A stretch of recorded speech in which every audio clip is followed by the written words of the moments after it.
Mga kaibon, mapagpalang araw sa ating lahat. So, apat yung ating abangan ngayong araw. Isinama natin si ika-4 at saka si 052. Hindi ko lang tanda kung anong huling lipad ni ika-4. 052 naman, ikinarga natin kahit medyo pagayong mata niya. Inalpasan nga pala ang ibon, 6:30 AM sa Pitugo. Ayan ang forecast natin mga kaibon. So, oras natin ngayon ay 8:01 na mga kaibon. So, si Balbo natin, hindi natin na ikarga kasi mukhang may tama yung kanang bagwis niya mga kaibon, kaya hindi natin siya ikinarga. Yung kayang si ika-4 natin makauwi kaya binigla na uli natin siya ng Pitugo mga kaibon. Sana makauwi si ika-4. Minutes later. Mukhang walang i-speed sa atin ngayon ng 1K Hanggang 8:11 lang tayo ay 1K ang speed nun.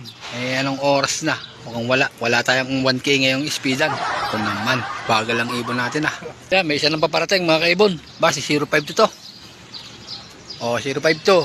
Time check, 8:09. 1K pa to si 052. Yung mata ni 052 Pagampaga.